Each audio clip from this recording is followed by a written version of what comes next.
നമസ്കാരം. ഗണിതാദിയിലേക്ക് ഒരിക്കൽ കൂടി സ്വാഗതം. ഇന്ന് നമ്മൾ 7ാം ക്ലാസ്സിലെ 3rd ചാപ്റ്റർ ആയിട്ടുള്ള അൻമോൾ ഖസാനയെ കുറിച്ചാണ് ചർച്ച ചെയ്യാൻ പോകുന്നത്. ഇത് വളരെ മനോഹരമായിട്ടുള്ള ഒരു കഥയാണ്. ഈ കഥയിൽ പറഞ്ഞിരിക്കുന്നത് അധ്വാനത്തിന്റെ മഹത്വത്തിനെ കുറിച്ചാണ്. അപ്പൊ നമുക്ക് വീഡിയോ കാണാം.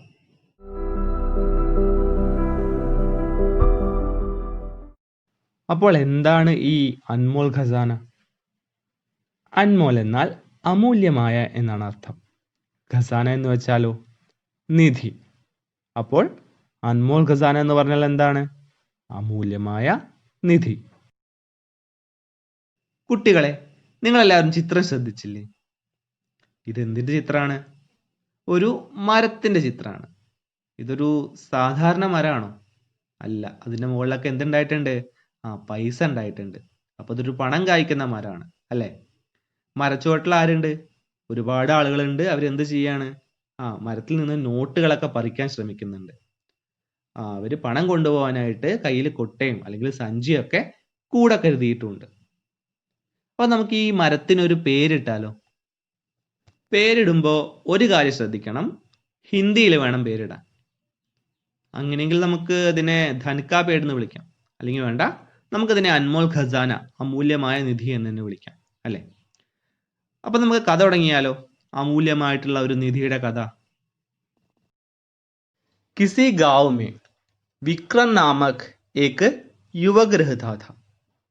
किसी गांव में ഏതോ ഗ്രാമത്തിൽ വിക്രം നാമക്, വിക്രം എന്നു പേരായ ഏക് ഒരു യുവക് യുവാവ് രഹ്താ ഥാ താമസിച്ചിരുന്നു. एक दिन बैठे बैठे वो सोचने लगा. एक दिन ഒരു ദിവസം बैठे बैठे ഇരുന്നു കൊണ്ട് वो सोचने लगा അയാൾ ചിന്തിക്കാൻ തുടങ്ങി. മേം കൈസെ ഢേർ സാരാ ധൻ കമാവോ ഓർ ആരാം സേ രഹൂ. അപ്പോൾ നമ്മുടെ വിക്രം എന്താണ് ചിന്തിച്ചത്? മേം കൈസെ, ഞാൻ എങ്ങനെ, ഢേർ സാര ഒരുപാട്, ധൻ കമാവൂ ധനം സമ്പാദിക്കും, ഓർ ആരാം സേ രഹൂ എന്നിട്ട് എങ്ങനെ വിശ്രമിക്കും. അതായത് വിക്രം മഹാമടിയനായിരുന്നു. അയാള് ജോലിയൊന്നും ചെയ്യാതെ എളുപ്പത്തിൽ പണം സമ്പാദിച്ച് സുഖമായി ജീവിക്കാൻ ആഗ്രഹിച്ചു. उसने इधर उधर जाकर अपने कई मित्रों से जल्दी धन कमाने का उपाय पूछा.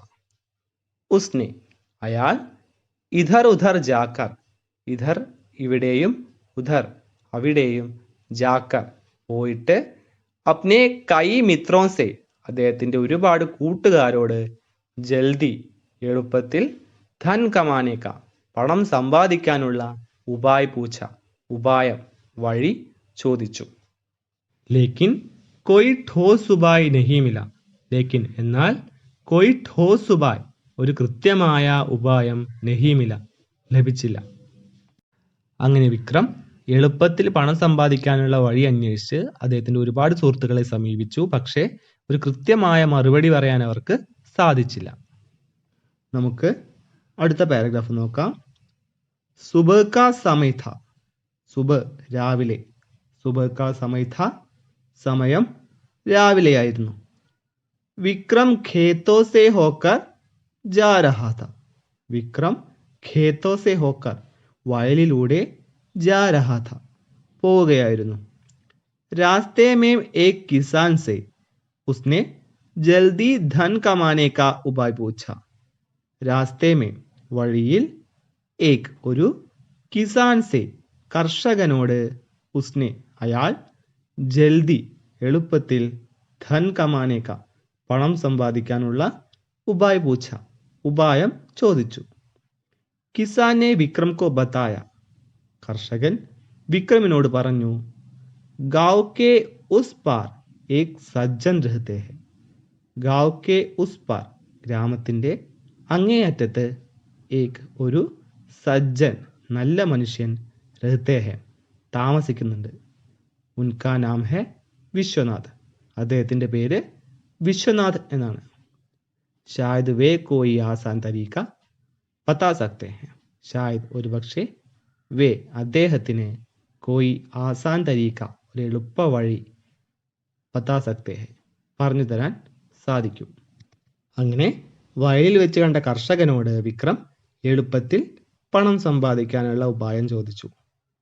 കർഷകൻ അയാളോട് ഗ്രാമത്തിലെ വിശ്വനാഥ് എന്നൊരാളെ ചെന്ന് കാണാൻ പറഞ്ഞു. വിക്രം ജൽദി ജൽദി വിശ്വനാഥ് കെ ഘർ കി ഓർ ചൽ പടാ.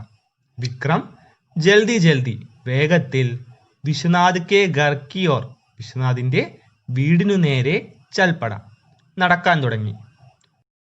उसके द्वार पर पहुंचकर विक्रम ने देखा कि द्वार खुला हुआ था और विश्वनाथ कमरे में बैठे थे. उसके द्वार पर द्वार എന്താണ്? വാതിൽ.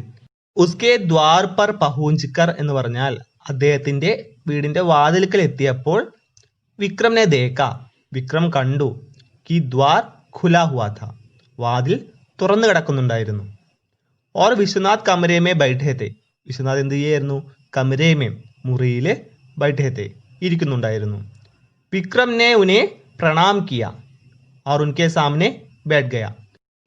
വിക്രം ഉനെ അദ്ദേഹത്തിനെ പ്രണാം കിയ പ്രണമിച്ചു, അതായത് രണ്ട് കൈയും കൂപ്പിയിട്ട് നമസ്കാരം പറഞ്ഞു. और उनके सामने അദ്ദേഹത്തിന് മുന്നിൽ बैठ गया ഇരുന്നു. കുട്ടികളെ, ഈ പാരഗ്രാഫിൽ എന്താണ് പറഞ്ഞിരിക്കുന്നത്? വിക്രം അങ്ങനെ വിശ്വനാഥിന്റെ വീട്ടിലെത്തി. അവിടെ വിക്രം കണ്ട കാഴ്ച എന്താണ്? വിശ്വനാഥിന്റെ വീടിന്റെ വാതിലൊക്കെ തുറന്നു കിടക്കുന്നുണ്ടായിരുന്നു. അകത്തെ മുറിയിൽ വിശ്വനാഥ് വിശ്രമിക്കുന്നുണ്ടായിരുന്നു. വിക്രം അദ്ദേഹത്തിനെ വണങ്ങിയതിന് ശേഷം അദ്ദേഹത്തിന്റെ മുന്നിൽ പോയി ഇരുന്നു. ജൈസെ ഹി വിശ്വനാഥ് ने आंखें खोली विक्रम ने अपनी मन की बात कही.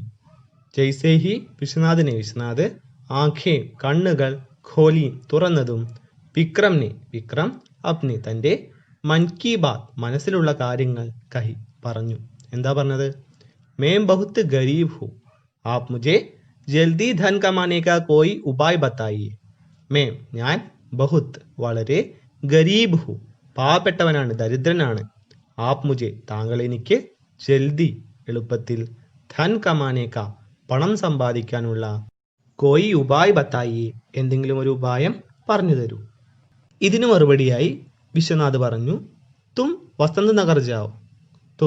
നീ വസന്ത് നഗർ ജാവോ, വസന്ത് നഗറിലേക്ക് പോകൂ.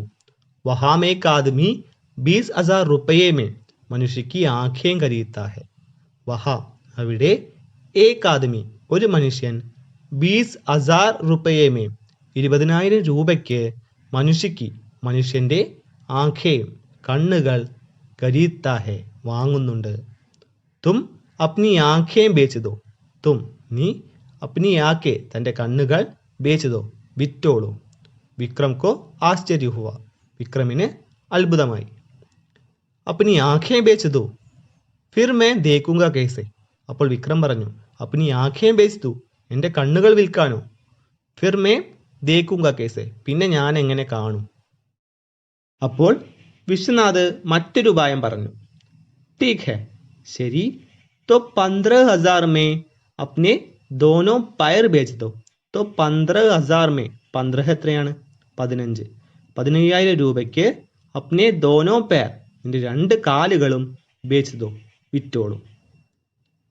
ക്യാ പേർ ബേച്ച് ദോ तो चलूंगा कैसे. വിക്രം ഹേരാൻ ഹുവ. ക്യാ എന്ത്?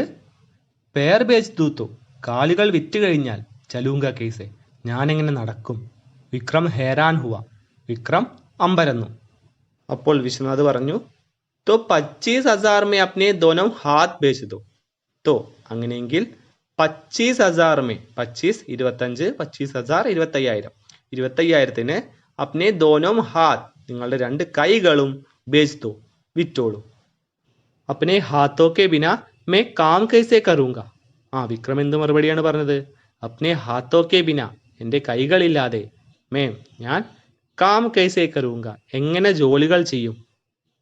तो तुम अपना पूरा शरीर ही बेच दो, तुम्हें 1,00,000 रुपया मिलेगा. അപ്പോൾ അതിന് മറുപടിയായി വിശ്വനാഥ് പറഞ്ഞു, तो तुम അങ്ങനെയെങ്കിൽ നീ നിന്റെ പൂരാ ശരീർ ഹി ബേച്ച് ദോ മുഴുവൻ ശരീരവും ബേച്ച് ദോ വിറ്റോളൂ.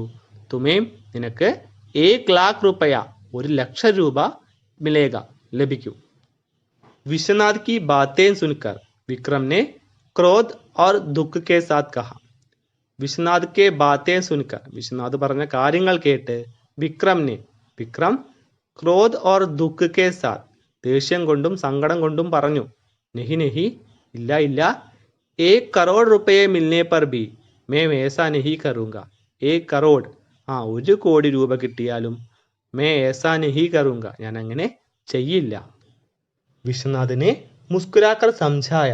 വിശ്വനാഥ് മുസ്കുരാക്കർ പുഞ്ചിരിച്ചുകൊണ്ട് സംജായ വിക്രമിനെ പറഞ്ഞ് മനസ്സിലാക്കി. അരേ ഭായ്, ഏ സഹോദര, अपने शरीर को इतना मूल्यवान समझते तो तुम गरीब कैसे हो? अपने शरीर को, സ്വന്തം ശരീരത്തിന്, ഇतना മൂല്യവാൻ സമജ്തേ തോ, ഇത്രയേറെ വില കൽപ്പിക്കുന്നുവെങ്കിൽ, തും ഗരീബ് കൈസേ ഹോ, നീ എങ്ങനെ ദരിദ്രനാവും? ജാവോ, പോകൂ. തുമ്ഹാരാ ശരീർ ഹി, നിന്റെ ശരീരം തന്നെ, ഏക് അൻമോൽ ഖസാന ഹെ, ഒരു അമൂല്യമായ നിധിയാണ്. ഇസ്കാ ഉപയോഗ് കരോ, അത് ഉപയോഗിക്കൂ. വിക്രം കി ആഖേം ഖുൽ ഗയി, വിക്രമിന്റെ കണ്ണുകൾ തുറന്നു. അങ്ങനെ വിക്രമിന് മനസ്സിലായി തന്റെ ശരീരം തന്നെയാണ് ലോകത്തിലെ ഏറ്റവും അമൂല്യമായ നിധി. ഈ ഒരു കാര്യം മനസ്സിലാക്കി കൊടുക്കാൻ വേണ്ടിയായിരുന്നു വിശ്വനാഥ് എന്ത് ചെയ്തത്? വിക്രമിനോട് കാലും കയ്യും കണ്ണുമൊക്കെ വിൽക്കാൻ വേണ്ടി പറഞ്ഞത്. എല്ലാവർക്കും കഥ മനസ്സിലായെന്ന് വിശ്വസിക്കുന്നു. എല്ലാവരും കഥയിൽ പറഞ്ഞിരിക്കുന്ന പോലെ നന്നായിട്ട് അധ്വാനിക്കുക, ജീവിതത്തിൽ മുന്നേറുക. അപ്പൊ നമുക്ക് മറ്റൊരു വീഡിയോയിലൂടെ വീണ്ടും കാണാം.